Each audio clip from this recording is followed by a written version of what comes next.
I was born Brad Hirsch, but these days I'm known as Bao. And yes, I've carved a life out here in Vietnam. I grew up in America and have had a very successful and wonderful time there. But these days, I really feel as if Hue is my home. I've been here for the better part of a decade now, but will be here for life.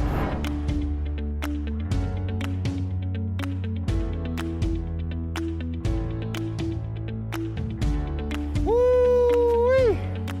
What a great time to be alive, huh? So I've been all over the world here for over 20 years. Yo fui a Lima, Perú, como voluntario y aprendí castellano. Desde ahí, decidí que quería aprender la lengua portuguesa. Sería mi próxima aventura. 我学习普通话，我住了台湾1个月。我 studiato l'italiano autonomamente per anni. ผมไปประเทศไทยฝึกหัดมวยไทยแล้วเที่ยงเวียดหลังวังอูถือใบขอโทษ And I've always been looking for the perfect country to settle down and to always call home. And I gotta say, Vietnam is it. Yeah, these days I've got a wife here, a life here, a house here, and absolutely a future here.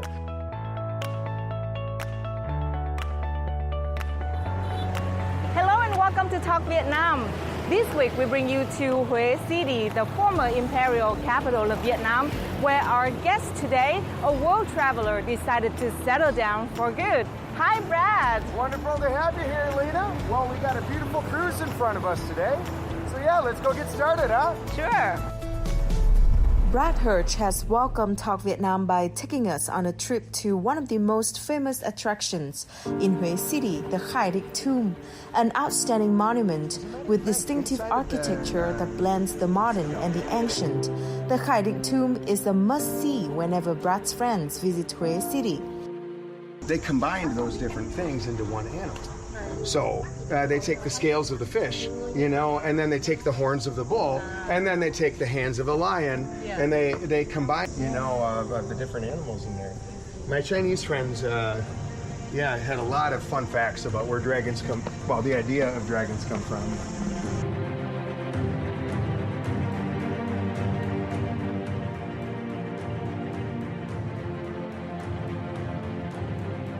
Brad shares many fascinating stories about the site, showing his unique understanding and affection towards this tranquil and historic city. Well, thank you, Brad, for joining us here on Talk Vietnam in Hue City. Yeah, you bet. I absolutely love it here, and I really appreciate the fact that you guys wanted to meet here at the Huong River. Yeah, I think it's so beautiful. Yes, ma'am. So, the tour that you have to King Khai Định Monument, to whom and why did you start such kind of tour here? Well, I've always enjoyed bicycling in general. In fact, I spent the last 5 years bicycling all around town and, of course, not only seeing the parks develop, but also going to a lot of the monuments on the countryside. And I think that there's a lot of iconic spots around Hue City that aren't often talked about. So we actually, in that example, made a loop that goes around to several different tombs and gives a nice overview of the mountains, of course, the riverside parks, and, of course, getting a little taste of history at the Khai Định. I think for folks that are coming into Hue, it's nice in one day to be able to have a beautiful overview and a chance to really check out these different angles and aspects of Hue. Yeah, absolutely. So let's go back a little bit to the very first day that you came to Hue. What brought you to Hue? Well, long ago, I wanted to volunteer and actually make a computer lab here in Hue City for a special school. Along the way, I fell in love with it. It took about 3 or 4 days here in Hue City before I decided this is where I want to live. This is where I want to spend the rest of my future. And what year was that? So that was right around 2015. Yeah, so I guess by now about 7 years ago. Yeah. So how have you been during that 7 years in Hue? Well, actually, I did end up going back and forth for quite a while. Not only to make money back at home and tie things up back there, but also I would say about 5 years ago is when I really made that commitment to be full-time in Vietnam. Okay. And that coincided with, of course, getting married and my wedding here. Yeah. After that, I was pretty well set. Right. So it's been absolutely amazing. One reason I came here to Vietnam and one reason that I enjoy it and stay is I can be the best version of myself. You know, I think it's got the brightest future. Not only for the people here, it's the perfect place to live, an ideal city to call home, but also, of course, with my wife and friends and everything, it feels like home all the way down to my soul. How has your life changed since, you moved to Hue? Well, my first trip here, I ended up staying in a one-room, small dorm with one light bulb, one outlet, no hot water, and no fans, just a nice, simple place. But I remember about a week deep, I thought to myself, like, this is all I need. This is it. I don't need more than this because all my friends and all the good people are sitting right outside. In this case, I was at Vietnamese, right by one of the local markets. Every day, fresh food, and every afternoon, new friends to meet, new coffee to drink, and beer to have with new people. So I guess in that sense, every single day was a joy. It felt like being on a brilliant, new, wonderful vacation, every day. And I just thought to myself, again, I could be here forever. Indeed, I've been to a lot of different countries, perhaps 20 to 30. I don't really know, I lost count. But I think every country has its charms, and somewhere along the line, I was actually looking for an ideal place to settle down. When it comes to Vietnam here, it really had the best of everything. Of course, your obvious, like food, transportation, convenience, and beautiful weather, tropical, everything. But deep down, it was the people. The fact that I can go anywhere around town and spend an hour with a new friend, look someone in the eyes, and really enjoy myself and really connect as a person. And of course, learning the Vietnamese language was an absolute joy as well, and one of the most fun languages I've ever learned. Yeah. So as soon as I started my journey learning Vietnamese, I realized, like, this is the language I want to really focus on and dig in on.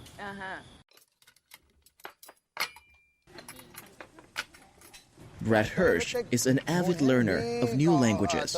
After living in Vietnam for 10 years and being a self-taught Vietnamese learner, Brad has found a creative and rapid approach to assist others in learning Vietnamese. Okay, so if we talk about the basic words, all right? Let's think about the word eat. Eat. Yeah. It's spelled A-N. How would you pronounce that? An. That's it. It sounds like that, though, right? So hand signal, an. An. But in Vietnam, we chopstick. Oh, we're using chopsticks. An. Yeah. Try it 3 times in a row. Yeah. You remember what this hand signal is? It's a D. D. Yeah. So let's take 2 of them and point forward. Yeah. That means go. Go. Yeah, in Vietnamese we say đi. D. Yeah, D. That's Toi. right. I go. Toi Bon. Close. What letter is this? Toi D. Toi D. That's it. 10. Yeah. It uses 10, sign 10 language D. and homonyms Okay, so that learners can hear the remember keywords the word and for answer name, quickly. which is Brad also wants people to have fun while learning Vietnamese through short, interesting conversations. good. Awesome. He is able to put it like I understand in English. He's good at verbalizing and making me remember, something relating a word to in English about how it sounds in Vietnam. Bon, Yeah. Nam. Good. So I can make the connection in English. I would love to be bilingual, so I'm making it my goal to learn Vietnamese, and I'm not going back until I learn Vietnamese. And I hope I stay here the rest of my life because I love it. G like a gun. Take your middle finger and touch it. H. You learn Vietnamese, and then you understand more about the Vietnamese culture and Vietnamese people. So how your life has changed since you moved to Hue? I would say the biggest thing is time and ability to focus on what I would like to focus on. To say this another way, when I was back in the United States, I worked a lot. I enjoyed it. I was a As an salesman in engineer. that case. Ah, okay. And I did a terrific job and was very successful at it, but I had very, very little time, meaning time to do new projects, even time to spend with my friends and family. Yeah. As one quick example, if we think about like paying for a phone bill, Right. in America, that's over $100. A lot of people have to work 10 hours just to pay for their phone bill. Yeah. But here in Vietnam, I have to work about 10 minutes. 10 minutes a month, Yeah. you know, in order to have enough money to pay for that. So all of a sudden that's 10 extra hours that are freed up a month, Right. you know, but we start running down the list. I don't have a car anymore. Don't have this anymore. Don't have to worry about all the insurances, all the extra things, the heat bill. So little by little, as we start peeling back all of the things that we don't need anymore, Yeah. that means hours I don't have to work, hours Right. I can spend doing whatever else I really want to. Yeah. So in this example, I would say, gosh, out here only working, let's say 20 hours a week, for example, I can do whatever else I want with my time, and I can start a lot of new projects. Okay. So I really feel like coming here to Vietnam has opened up my time and allowed me to, focus on the language and people and exploring, you know, the country more and starting new businesses and new projects. So, again, I would say that I'm able to become the best version of myself. If there's something that I dream up that I really want to do, I can do it, and I have done. Yeah. So I think that Vietnam has been a perfect foundation to Right. be able to be independent and lead the kind of life I want to lead. Yeah. So now let's talk about your teaching Vietnamese to foreigners. Mm-hmm. Yeah, tell me more about that. And why did you come up with that idea? Sure. Yeah. Well, first of all, I got to acknowledge the irony of having a white guy from America teaching Vietnamese in Vietnam. Mm-hmm. It's not the most obvious thing right off the bat. But then again, I've been a language teacher of various types all the way since I was 16, 17 years old. It started off in Spanish. I spent 6 years learning Spanish in school and then spent 3 months in Peru volunteering at an orphanage down there and ultimately became fluent. But then I realized I could actually shortcut the entire process and I could reteach somebody how to do all of this in a matter of a few days or a week. Yeah. Indeed, some of the other volunteers that came down to that orphanage, within about 2 days, a lot of them were fluent. And I was like, man, why spend 6-7 years when you can get it done in 2 days? Yeah. So since then, I've been kind of teaching Spanish, but fast track style. What do you need to know right away, day one, in order to have a conversation right away? Right. So I've done that in various languages, including Chinese, among others. But coming here to Vietnam, I had to learn it all myself and had a strategy, of course, in place, Right.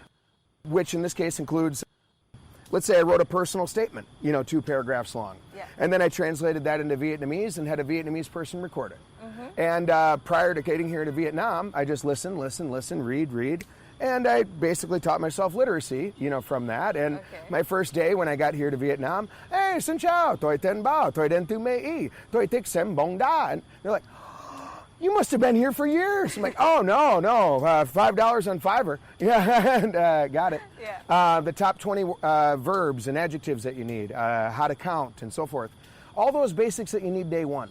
So actually, since then, right after I learned it, the first folks that want to learn Vietnamese I run across, I just show them my method.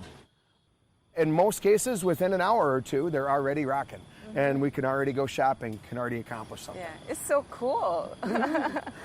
Well, I mean, a funny, interesting example, there was one of the gentlemen I worked with for 3 hours. He started from 0, can't count to 10, and at the end of 3 hours, so we do the top 5 questions that all Vietnamese people always ask you, the numbers, and probably top 10 words. Yeah. Interestingly enough, we were with another gentleman who's learning for 3 months Vietnamese by the book. Pronounce again. Right.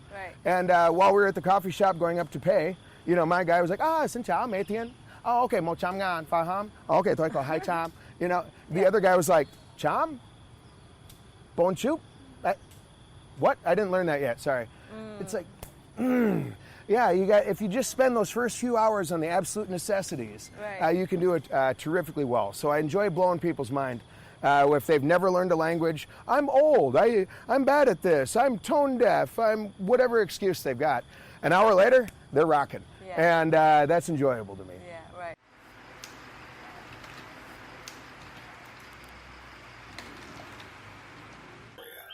Many people's favorite topic. So finding a guest to talk about is pretty easy. However, I wanted to find someone extra special for you. Someone who pays attention to and appreciates the subtleties of Vietnamese food like I do. My guest today is Paul Kennedy. He was a professional chef back in In addition to being a guest on several TV shows, teaching English, and joining social activities, Brad Hirsch also devotes time to his online podcast. The key focus is to increase machine utilization. This way, he can listen to the stories about how foreigners enjoy life in Vietnam. Brad says the guests on his podcast shows are not celebrities, but successful in their own way. Although they are ordinary people, they can inspire the audience with their wonderful life experiences. Welcome to the Radical Traveler Podcast, coming at you from Hue City, Vietnam.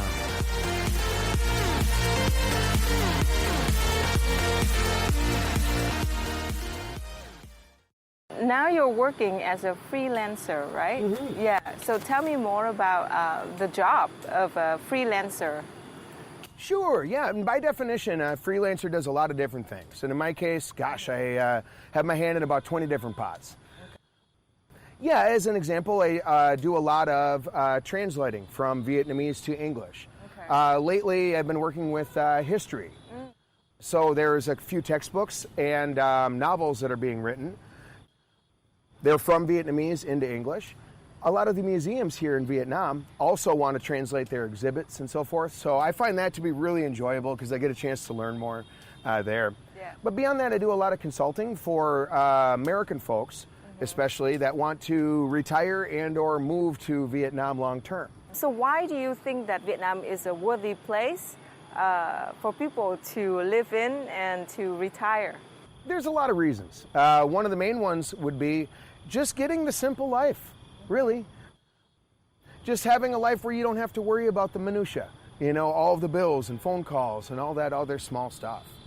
So I think for a lot of people that is very, very appealing. Mm-hmm. The second reason would have a lot to do with the idea of runway, meaning retirement runway. Okay. For example, if a person were to have, let's say, $200,000 in America, a lot of people would estimate that they've got about, let's say, 4 years of runway that they could kind of retire and be fine. Oh, by golly, if you have that in Vietnam, my friend, whew, whew, you might have a good 30 years on your hands, you know, depending on your lifestyle. Right. So there's a lot of folks that are maybe tossing up, gosh, should I work another 20 years and then I'll have enough to live 10 years in America, or should I just retire now and go to Vietnam now and start immediately? So I think that aspect of retirement runway, Vietnam is very friendly to that. Yeah. Specifically for folks that want to have a simple life. That's the main idea. It's not just that things are cheaper, but you can get by with less. You don't need a car. You don't need a huge house. You don't need to have all of this extra bling, you know. I guess the third reason is the people that you meet out here. A lot of my expat friends, some of them indeed are 70, 80 years old. Some of them are 50, but age kind of goes away. We're all friends here, and we're all from different countries.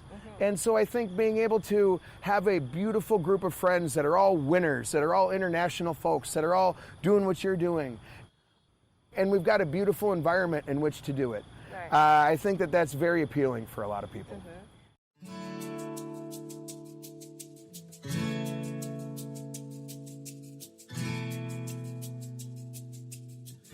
Born in Wisconsin and raised in Minnesota, in the United States, Brad Hirsch graduated from college with a degree in information technology, became a programmer, and then a salesperson.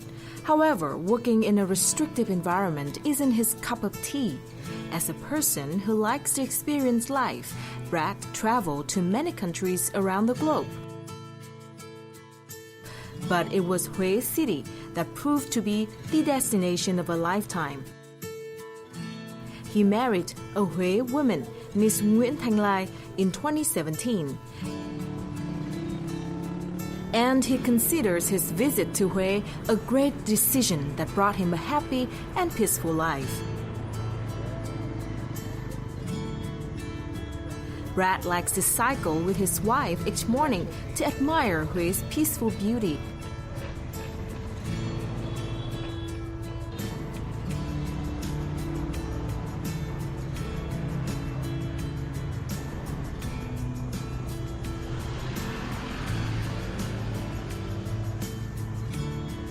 or buy fresh cooking ingredients at the traditional market.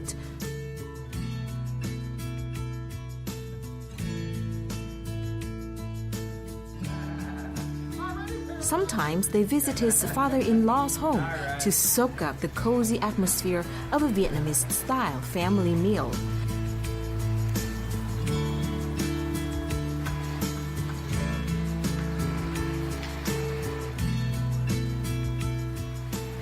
Thầy Bảo là một con người rất là dễ mến. Mặc dù là người nước ngoài, nhưng mà cuộc sống là ở Việt Nam nói chung và riêng gia đình tôi nói riêng thì tôi rất mến. Một con người nào rất biết kính trên nhường dưới và biết lợi phép. Thì việc bếp nắp nấu nướng gì Bảo cũng làm được cả. Tất nhiên là không phải ranh, nhưng mà bằng cả gì cũng muốn làm và muốn học hỏi. Không có chưa cái việc gì hết. Kể cả tôi làm vườn, Bảo cũng làm vườn phụ bà, việc gì cũng làm hết. Vậy đâu là làm đó, nhất là nhiệt tình. Mà thích làm nữa, tôi rất là quý người con rể của tôi. Trước hết anh là con người hiểu được văn hóa của mình và anh tìm hiểu rất là nhiều. Với cái văn hóa Việt Nam thì anh tìm hiểu và anh hòa nhập rất là nhanh.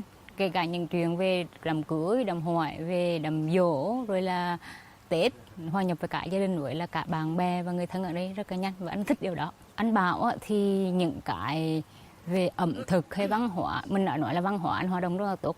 Kể cả những bữa cơm ở Việt Nam mình đây, anh ăn tất cả những món Việt Nam mình là anh ăn được hết và thích hết. Brad also shared with Talk Vietnam some of the many things that warm his heart in Hue City.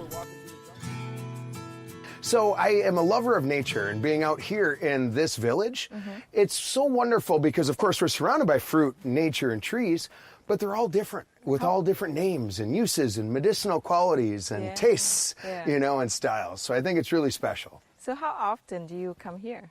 I would say roughly about once a month or so.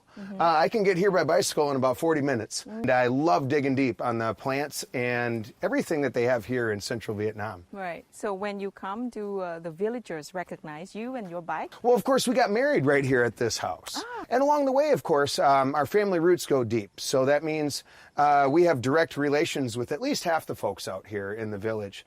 And yeah, over time, sticking around Hue City and returning to this village so many times over the last 5 years. Yeah, I have friends in every house and a smile and a wave every person I meet. So it really does feel like home out here.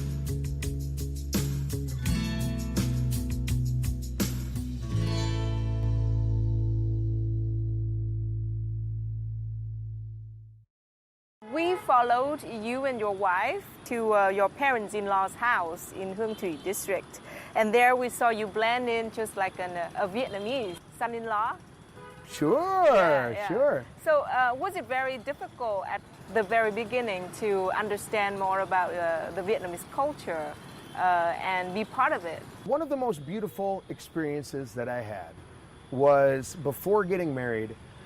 We went to the altar with my wife and her family and all of the uncles and so forth. And I remember distinctly standing right there, and we lit some incense, and one of the uncles said, and I'm paraphrasing, "We want all of you ancestors that have died, that have passed, we want you to welcome Brad into our family tree, into the afterlife, as we have welcomed him here in the living world." That's so beautiful.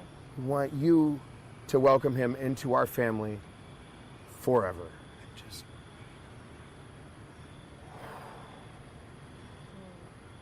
I gotta say, it was one of the most moving experiences in my life. Yeah. You know, and becoming part of a family, and thinking to myself, yeah, when I die, I'm gonna die in Vietnam. I'm gonna get buried here. Yeah. You know, next to my wife, I'm going to be part of that family tree.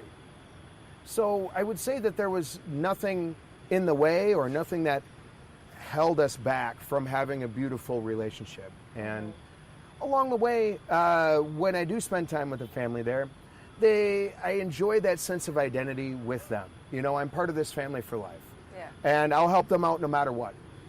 They can have all my money, have my house, have everything. And they would do the same for me. Yeah. That's beautiful. And the whole idea of, you know, me being American or a foreigner, or my job, or where I've gone in life. All of that is beside the point. I'm just I'm just Brad. Part of the family. That's so beautiful. Yeah, thank you for that. So after 7 years living in Hue, what changes of the city that impressed you the most? Oh, that's a big one. That's my favorite. Hue was a beautiful city from the start, no doubt about it. But, gosh, the biggest things I would say is how it's gotten really cleaned up, especially the river and, of course, the parks like we are here right now. They've gotten all built out, including running trails and biking trails, outdoor fitness equipment, and things along those lines. The river itself has been cleaned up in terms of litter. We even have this wooden bridge here, so folks can walk along and enjoy the river every day. Yeah. So I see a lot of that. I also see running, biking clubs, and gyms. 7 years ago, there was next to zero. I had to search really hard to even rent a proper bicycle. But now, gosh, there's dozens and dozens of bike shops. In fact, they even have several marathons and bike races right here in Hue City, let alone aerobics in the morning and everything like that. So I can see this trend towards outdoorsy lifestyle, parks, enjoying the morning, and fitness. That has been one of the biggest changes I've seen in the last 7 years. And I think that's positive for everybody. Yeah.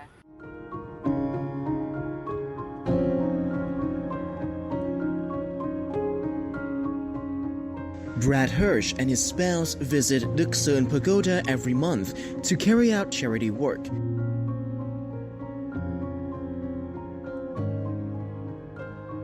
They have been going to the pagoda for 2 years with their friends to prepare meals for orphans and disadvantaged children.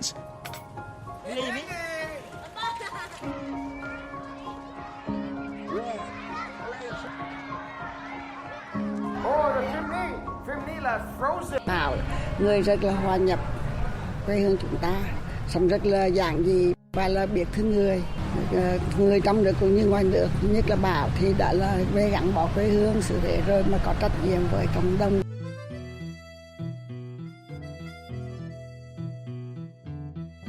Chú là người nước ngoài nhưng mà chú rất là vui vẻ và hòa đồng. Mỗi lần chú Bảo tới thì tụi con thường hay chạy ra ôm và dắt chú Bảo vào chơi. Thì tụi con rất vui. Chú Bảo rất là hài hước và vui nhộn. Tính cách của chú thì rất là vui vẻ. Brad views this as a special experience because he feels the joy of caring for others and sharing the little things in life. So Brad, you and your wife pay a monthly visit to Đức Sơn Pagoda, right?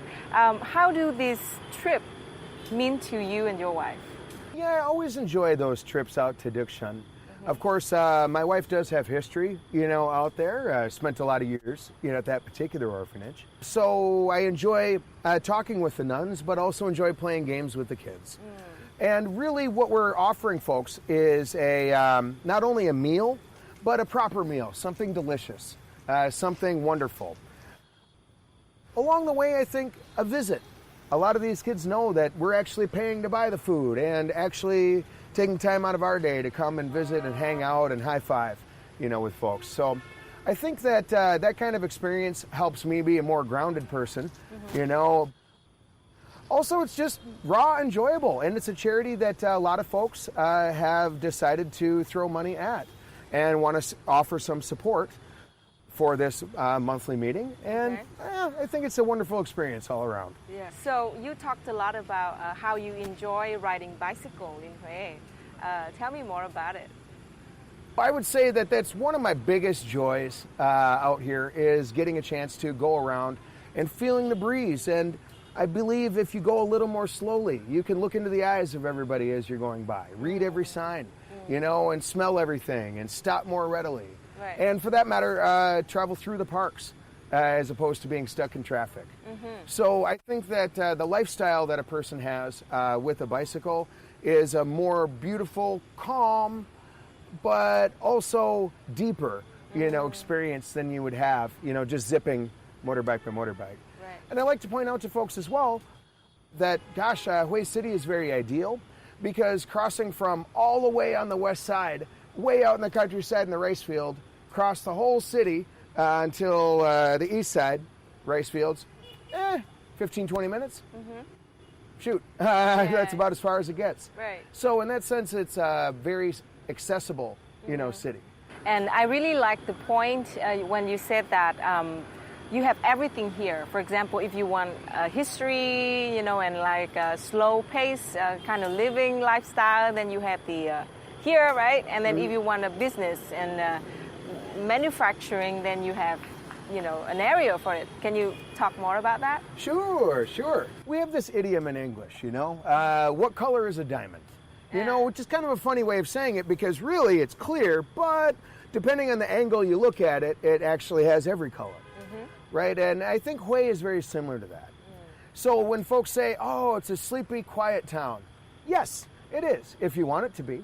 Yeah, oh, it's a beautiful, romantic town. If you ask Korean folks, they will say it's more beautiful than Venice and the most romantic place in the world. You're right. If folks say, oh, it was fun to party there.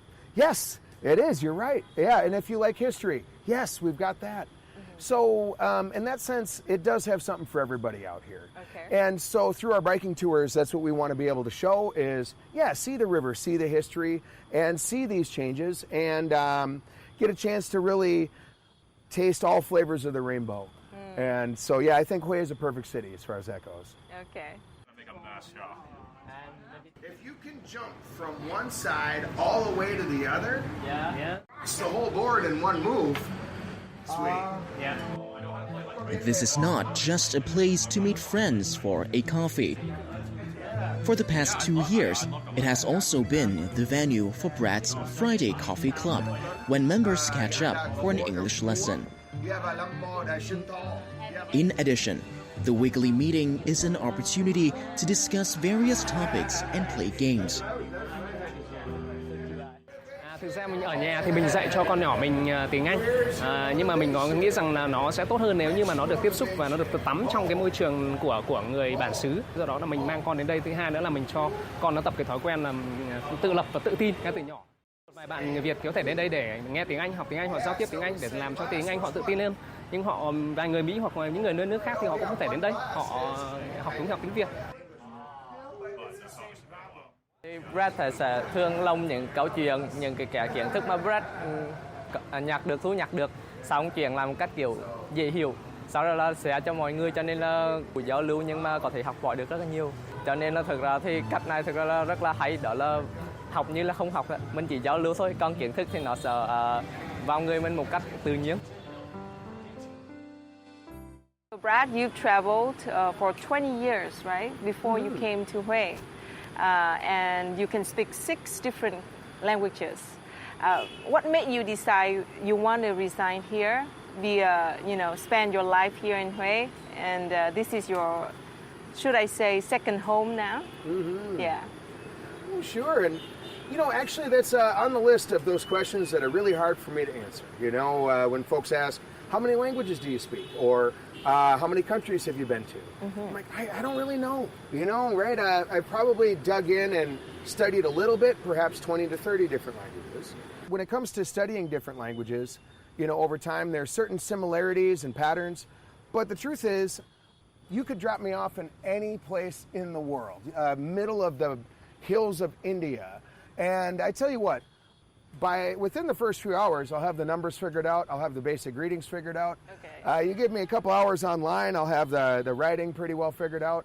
And I'll be meeting people and shaking hands by noon. I'll be having dinner with folks and having beers, by that evening. Yeah. So really, I think the ability to be adaptable and to learn any language, I think is the most important. And I think worth focusing on. So that methodology, really. Yeah. Along the way, though, when it comes to Vietnam, I enjoy the variety, of the different accents and expressions, that they have out here. So it's been extremely fun, in that sense. So what message would you like to send to the people who want to live in Vietnam or expats here? Number one, learn Vietnamese. Absolutely. Get on it. You don't have to crack the textbooks, but just find something enjoyable, whether that's running or shopping or something like that. Find that as your way in, as a doorway in. Without Vietnamese, you only see the top 1%, you know, and 99% is invisible, right? It's flying over the ocean and calling it blue, flying over a jungle and calling it green, and say, I saw the jungle, saw the ocean. So I think, number two, acknowledge the depth. Vietnam is hundreds and hundreds of layers. The more you dig, the more beautiful it really becomes. Okay. The third thing, I run across a lot of expats that want to come here and start a restaurant, start a bar, start a business or something like that. I've probably heard that story 400 to 1,000 times. Usually my first question to them is, count to 10 right now. Oh, can't do it. All right, so starting a business is rather difficult. Yeah. So I would say advice to folks wanting to start a business, if you're competing with Vietnamese people in any way, shape, or form, you're going to lose. Yeah, Vietnamese people are smarter than you. They speak Vietnamese way better than you. They have more experience. There's more of them. They're going to work for cheaper, and they're going to work harder, and they're going to beat you in every single category. However, if you want to start a business, partner with Vietnamese people. Oh, and then you win every time if you have a nice network of folks. As an example, if you want to make wedding videos here in Vietnam, you're going to lose. Vietnamese folks are better than you in every way. Yeah. But if you want to compile wedding videos and make videos for folks in America, and you want to have a Vietnamese crew to help you do it, oh, you're going to win every time because they'll make a 1-hour video for less than $100. Yeah. Yeah, and now you can sell it in America for $1,000 or whatever you want. Right. So if you partner with Vietnamese people and you make friends and you shake those hands, oh, you're going to be successful in any business no matter what. So those would be my big pieces of advice. Okay, very useful tips for expats who intend to live in Vietnam. Hopefully.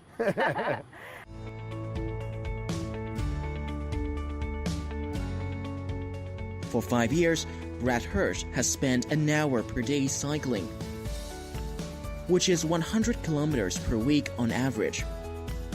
Cycling at a slow and comfortable pace enables Brad to admire the scenery and protect the environment at the same time.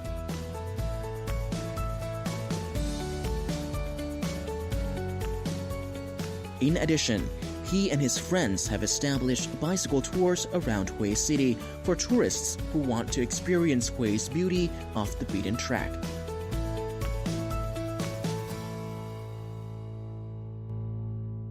So what's your future plan? Oh, there's always thousands of future plans, actually. You know, the beauty of being a freelancer is you get time to think, you know, think up new ideas. I have a lot in mind, especially on expanding bicycling and teaching and a lot of the main endeavors that we have here now. Also in the future, there is things like VR technology and blockchain technology. Okay. So I really enjoy being able to teach that and being able to open people's eyes, you know, in that regard. But I also see a very bright future here for Vietnam in a lot of ways. One example is the success of Vietnam lately. You know, we've got several billionaires, you know, out here these days, right? Yeah, in the tech world. Yeah. Well, yeah. The Axie VinFast. Yeah. Right. Even the electric car business, you know. Yeah. But gosh, when I look at a woman like Nguyen Thi Phuong Thao, you know, with Vietjet, you know, I just think to myself, wow, there's a champion. She's Vietnam's first female billionaire. But I look at that and I think that's the future. That's the future, right? And I also look at the future of women here in Vietnam. Let's face it, you know, 30, 40 years ago, not many women graduated college, right? But now, gosh, all that want to, right? Yeah. So in that sense, I really think that it's going to be amazing to watch the future of women here in Vietnam and how they're able to progress. I have several of my friends who have disabilities. A lot of my friends are deaf. Several of my friends are in wheelchairs. Sadly, 10, 20 years ago, there's no service for them at all. Yeah. But I see that changing now. Now there's services. There's people that are able to help people with special needs. So if you really think about it, all the extra people that are going to be in the workforce and contributing to society, you know, is just astonishing. I also notice in Vietnam the technology leapfrogging. I point this out a lot. Like in America, just as a quick example, we have with cell phones, you know, we had the really old style, the wired system, the analog system, and then every generation, 1G, 2G, 3G, they have to rip up and rebuild the entire nation's network. Right. But after, let's say, 100 years of telephone development, we finally figured out, 4G, GSM SIM cards, and fiber optic networks are the best way to do it. Right. But in Vietnam, gosh, they didn't go through all of these changes. They just went from, you know, writing a letter with a ink pen on papyrus to sending an email on an iPhone 5 in 1 year. They made that leap. Yeah. So I see that all the time, and they're able to do it for a tenth of the price. So I can see 100 years of development happening in 2 years, you know, or 5 years or 10 years out here. Yeah. So I only expect this trend to continue. So when I think about where I want to live and where I want my future kids to grow up, oh, absolutely Vietnam. Absolutely. The way that it's moving and the way the future looks is ideal in every way. Okay. So thank you so much for your time on Talk Vietnam. Thank you. Oh, super fun. High five, huh? High five. I absolutely love being here, and I appreciate the opportunity to share with folks Right. all the beauty that life here does have to offer. So, yeah, thank you, Miss Pham. Yeah. And that's it for this episode of Talk Vietnam from Hue City with Brad Hirsch, and I hope that you enjoyed it as much as I do. Goodbye for now, and we'll see you again next time.